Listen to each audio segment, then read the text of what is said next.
Hello, everyone, and welcome back to the Stern Spiel, a weekly podcast where a dad and a daughter sit down and talk about all things happening in politics, pop culture, and our personal lives. Today, we have the biggest story that's happening right now. It is Luigi Mangione. I think that's how you say his name. Yeah. It's all over the internet. It's all over the news. Also known as the CEO killer. Mm-hmm. Terrible. Just the fact that those words are even coming out of my mouth makes me a little ill, but we're going to talk about that today. First off, before we get into it, make sure you like and subscribe to this video. We're going to be hopefully posting more as this case develops. I find it really interesting. My dad finds it really interesting, and we think there's a very interesting cross-section with cultural zeitgeist and the psychology of people and the it's at class the nexus. fair. It's at the nexus of culture and politics and business. And it's insane. The zeitgeist and American culture. Yeah, and American history. Millennial culture. Millennial? Internet. Yeah, internet culture for sure. Oh my God, yeah. Well, isn't he a millennial? No, he's 26. We're Gen Z. So Gen Z, sorry. Gen Z culture. Yeah. Okay. So all's to say, make sure you like so you know exactly when you see the next video. I guess that means subscribe, whatever. You get the point. Follow us on social media at the Stern Spiel. He's at New Charlie Stern. He always wants me to tell you that. And let's just get into this. Mm-hmm. If you clicked on this video, you already know what we're talking about. So we're not going to break it down for you. But I will say that we are going to kind of be referencing a very interesting article that came out in the New York Times today, I believe, called Objectifying the Accused. And it's written by Vanessa Friedman of the New York Times. Yep. And it's a Critic's Notebook article. And basically, the question she poses is, what happens when violent crimes are overshadowed by appearances? Yeah. Where should we begin? I don't even know where to begin except to tell you that if you spend any time looking at X, you will not believe your eyes. So it's a very... Twitter culture is so interesting to me because Twitter does not take anything seriously. It is the pits of the internet. It is so uncensored to the point where you can actually see very deeply disturbing things, and it is very worrying. Right. I'm only on Twitter because of my job. I have to be. I guess it's called X. Whatever. I don't care. Right. I don't spend a lot of time on X, Yeah. but occasionally I check in with it just to see how that corner of the internet is reacting to things. And I'm not passing judgment because if I were to do that, it would suggest that I had hit some sort of a limit of bad taste, and there is none. That's the thing. There is no boundary. It's we're in a space now where it's limitless, where there is no everything normal is abnormal, everything abnormal is normal. I mean, I saw a post 15 minutes ago on X that had a picture of Luigi Mangione, shirt off. You know, you've seen the picture a million times. And the message box said, "Good luck trying to find 12 people that don't want to F him." I mean, where do you go from there? So, it's so... But okay, can I just say this one thing? Yeah. Because there's a lot of discourse. It's if you're posting memes about Luigi, shame on you. He murdered somebody. And it's okay, but there is a fine line between being able to That's not right either. There's a fine line between acknowledging that and being able to laugh at a funny joke. And people are upset because it's oh, we shouldn't joke. We shouldn't. So actually, I want to just note this thing that they're not jokes, though. They're not jokes, Veronica. This is how people feel about this situation. Now, I want to just kind of frame this by saying I think that there's some possible room to say that we have to break down the component reasons why this is attracting so much attention, interest, joy. Is it Schadenfreude? Is it what's Schadenfreude? That's a phenomenon where people enjoy watching a car crash. you can't take your eyes off it. Oh. You know what I'm saying? Where something terrible Right, has happened right. and you just can't stop watching. Okay. So So I think there's some of that. I think in order to figure out what exactly it is that this is tapping into that's making it can't. blow up so You much. can't, because it's not one thing. No, but let me finish. Basically, what it is this, at least for me. On Friday or whenever this happened, December 4th. So yeah, 7 days ago, last Wednesday, the guy shot him. And I was like horrified, right? We live in New York. It's a horrifying thing to know that somebody was like literally killed in cold blood in the middle of Midtown. It's disturbing. And then the picture came out of him flirting with the hostel worker. And I was like, this is crazy. Why are people saying he's so attractive? I don't see that. Like, that's just weird to me. Then it came out, his identity came out, and all the pictures of him being who he was before December 4th came out, right? The valedictorian speech. That's an image I recognize. Right, okay. That's an image I recognize. Because you've been around those people. Those are the people I'm around 100% of the time. Those Right. are the people I grew up with. So once they put that picture out, it was like it humanized him in a way that I don't know if they expected it to. Does that make sense what I'm saying? No. Because this guy is a dangerous murderer. Okay?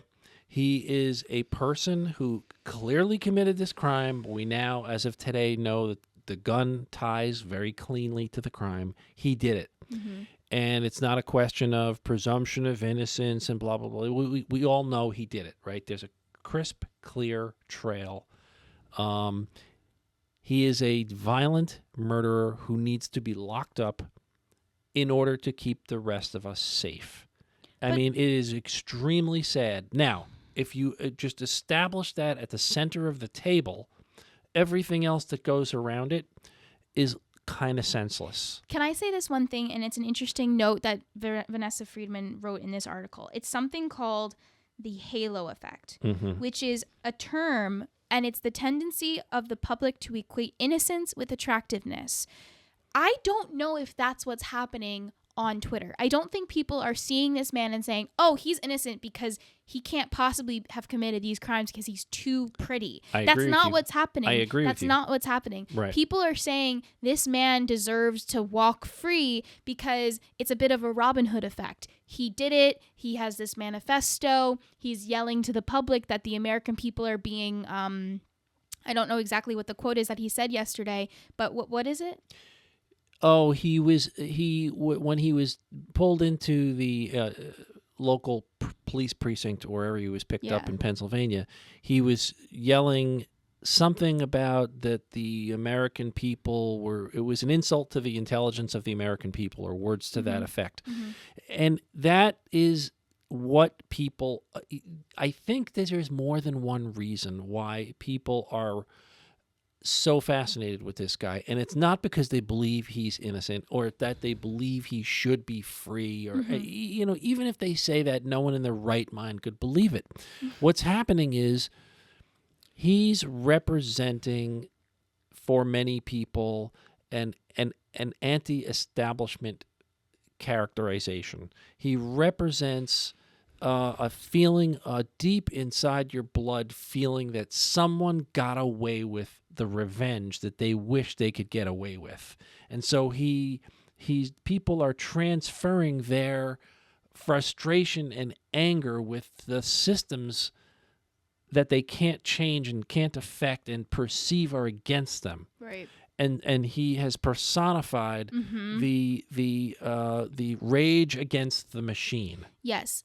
And do I think that him being an attractive, young, educated 26-year-old man helps that? Yeah, it probably does. Okay, I also think that the attractive, the shirt off, that whole thing, I think that there are some young women, frankly, they're in your generation, who are mildly in love with this guy. No. Yes. Like yes. Dead ass. Including some people we know, okay?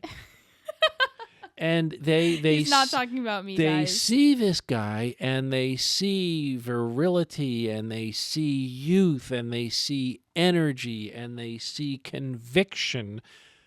And so again, it's more than one thing that's causing all of that whole weather system that's formed on Twitter and other social media sites. It's more than one thing. So this is so deeply disturbing, and I want to continue to emphasize that you can find this stuff disturbing while also thinking that the memification of the moment and the memification of, oh my gosh, his mugshot is really attractive is a little funny. And it's like you have to ask yourself, like, why in times like these do we turn to this humor? And it's just like, it's sorry, I'm like losing my train of thought because it's like really boggling my mind. It's been boggling my mind for the last few days. On that, I agree with you. It is a little bit mind-boggling because there are analogs in history, and Vanessa Friedman makes a reference to Charles Manson a little before my time, but I know about the story. And Che Guevara. Which I don't know that story quite as well either, but I know the Charles Manson story. There are people Ted Bundy, whose characters they became caricatures, and then people saw in them whatever they wanted to see. But the difference is there was no social media. Well, that is one considerable difference. So it blows to the sky now very, very rapidly. Social media is an accelerator, but some of the same themes were there. And Charles Manson's hair and the way he carried himself and the way he talked, that caught on. The Unabomber wore like a Gap hoodie. And all of a sudden, Gap hoodies became like the thing to wear after the Unabomber case. It's so disturbing. And so Veronica, all I can tell you is we've been here before on some level, but there's this confluence, and you alluded to it in your opening remarks, of Gen Z culture, internet culture, X. There's a political layer. Which we haven't even gotten to. Vanessa Friedman did not mention O.J. Simpson in her article, but I think maybe she intentionally steered away from it, but that had a racial overlay. And there were people, and he had been extremely popular. He was a public figure before he pulled the trigger, right? So there's a different layer to that. But can I say this one thing, we've though? been here before. So when I think about what this case, Luigi Mangione, is going to become, what I think it's going to become, I do believe that it's going to have OJ levels of visibility, reverb. It's coming at the perfect time in this country where it's like this kind of lull, like nothing's on TV right now, everything's winding down for the year. So like there's just this pocket where like everybody's just really thirsty to like grasp onto something in the last few weeks of the year. So in terms of like cultural moment, I think that's what's gonna happen. Yeah. And then there was another thing I wanted to say, hang on the to two it. Political parts. Okay, I think, here's the political piece of this thing, is that the thing that could push this further down the page is the next Trump appointment or the next blip or bloop from a foreign leader. Did you hear about this thing with the drones in New Jersey? No. Oh my God, there's just something going on where there are drones flying over New Jersey the size of an SUV, and the government won't say where they're coming from. And there's an elected member of, I believe he's a member of the New Jersey State Legislature. I got to check my facts on that. Disturbing. Who said that apparently he has good information that these drones were put in the sky, that there's a linkage to the Iranian government. Okay, that's enough of that. We're done with that. That has nothing to do with Luigi, and we're here to talk about Luigi. My point is something could come along that could eclipse this story faster than you think. Something could come along because the same internet that makes things rise very quickly can make them fall very quickly too. That is super true. But we'll have to see. So there's so many political layers to this that I don't even really know where to begin, but I will start with this. Two things. obviously there's the whole insurance part of this, and the reason why I do believe a lot of people are rejoicing on the street. That's a metaphor, but you know, the reason why there's certain people online that are like, this is my hero, for lack of a better term. There's that part of it. And then there's a part of it that if this continues on, I do believe will be very consequential. The fact that this week on Monday, I believe, Daniel Penny was acquitted in his case for the chokehold against the homeless man in New York City subway. Why do you Go ahead. So why is Go that ahead. why is that important, Yeah. and why is that laying up this perfect storm for Luigi? Yes. If you're not familiar with Daniel Penny and what happened, I can give you a very baseline understanding of what I understand. A homeless man, I think, was creating some sort of ruckus on the subway. This man named Daniel Penny, who I believe is like an ex-military person, I might be butchering that completely, put him in a chokehold and killed him on the subway. You're leaving out the racial context. Oh, sorry. So the guy was a Michael Jackson impersonator. He is black. Oh. Daniel Penny is white. Why did he do that then? Why did Daniel Penny Yeah. choke the guy out? He walked onto the subway and was causing a disturbance. Like he was threatening. He created a physical presence that was scary to people. So this guy Daniel Penny grabbed him, put a chokehold on him, and unfortunately also choked him to death. And the thing that I want to make a point of is he got away with it. Well, there was a hung jury, right? What's a hung jury mean? That the jury couldn't arrive at a conclusion, so the case was over. So the point is, this attractive young man, let's just say that, got away with murder. Daniel Penny. Right. And that happened on Monday, and then the pictures of Luigi came out on Tuesday. Right. And you can't tell me that that's not going to have some sort of intersection. You can't. No, there is.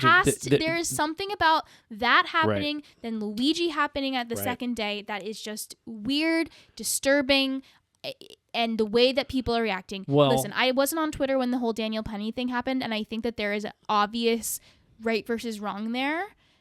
Which is why am I even saying that? There's obviously a right versus wrong with Luigi too. But the common thread, Veronica, is vigilantism, right? So Daniel Penny took it upon himself to arrest, and I don't mean that like a police arrest. I mean like he physically arrested the situation himself.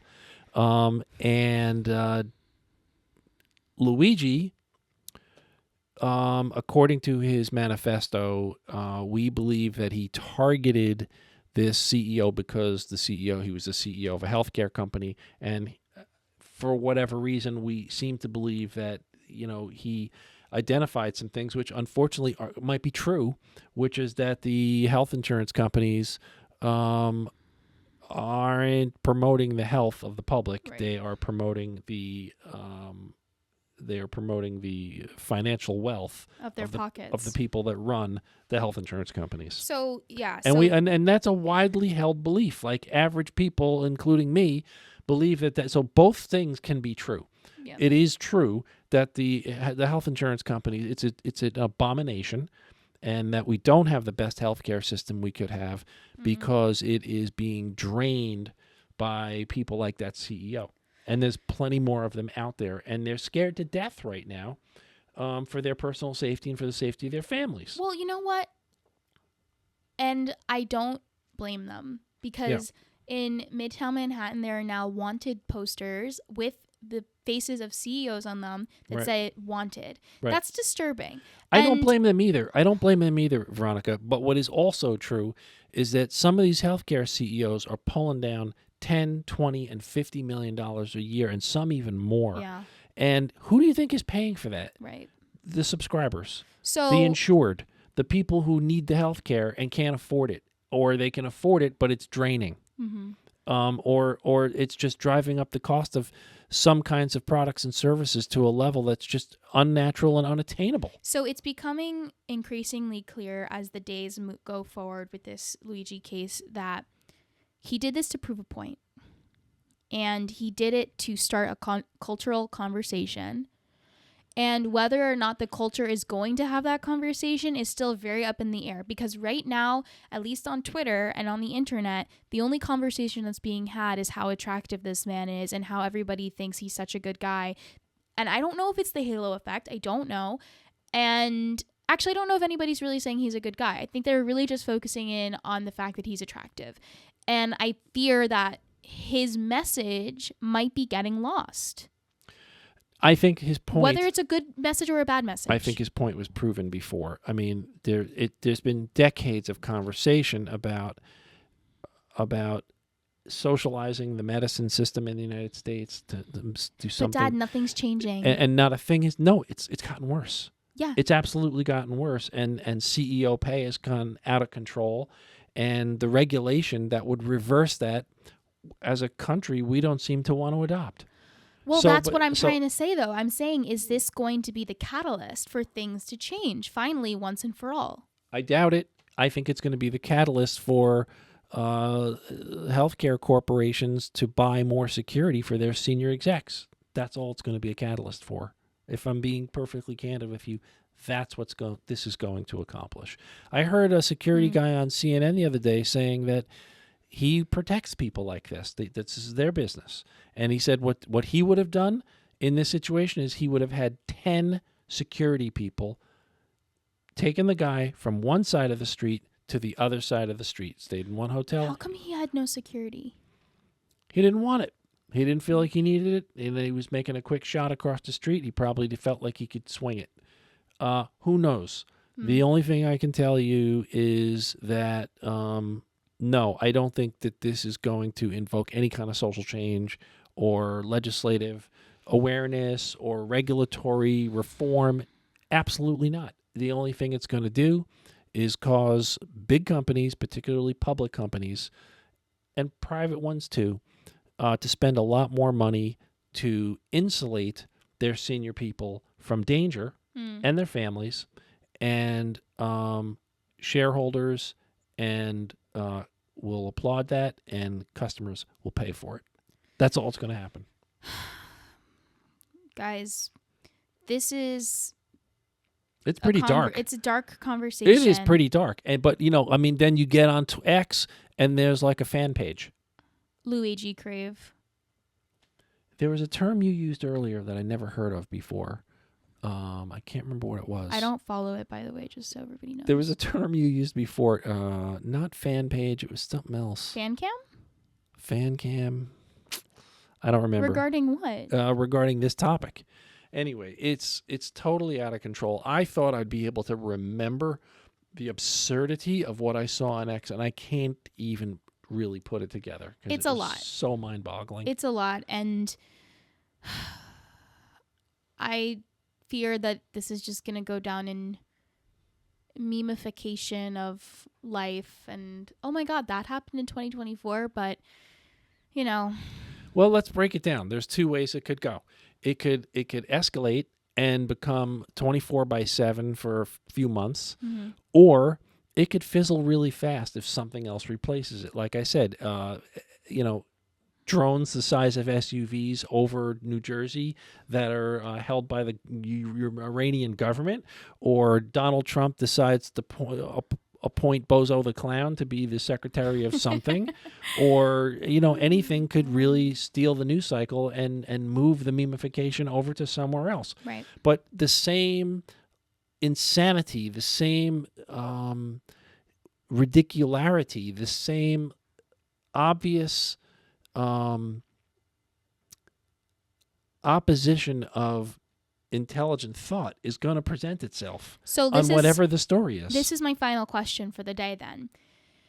Do you think that as a culture, and specifically like my generation, do you think we need to start taking things a little bit more seriously and stop joking when things are super serious? It's hard for me to answer that question because you can't force people to think a certain way. Right. Do I wish everybody would read Vanessa Friedman's article from the New York Times? Yes, I wish that was more popular in some corners, but it's a free country and people can do and say and think what they want to think. Right.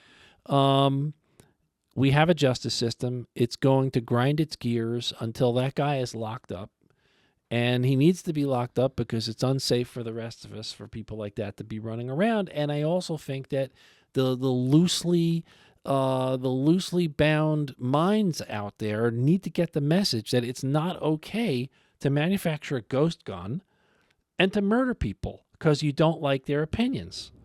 And I hope that message is as successful as getting out there as his 2018 valedictorian speech, because that's everywhere. Oh my God. So that's the Stern Spiel for this week, Veronica. This was a one-topic show, and we're going to come back to it, and we're going to talk. We should probably be doing some, like, alter the format of this thing a little bit where we could bring in the videos and the things that we're talking about on Twitter, like one tab at a time. Well, let's talk shop after the show. Okay, we'll talk shop after. I'd like to hear what people think about that idea and tell us what you think. Where is this headed? Where is this Luigi Mangione story going to go, and why? Let us know. Thank you guys so much for watching the Stern Spiel, a weekly podcast where a dad and a daughter sit down and talk about all things happening in pop culture and politics and the news in our lives. We will see you next time. Take care, everyone. Bye, everybody. Bye.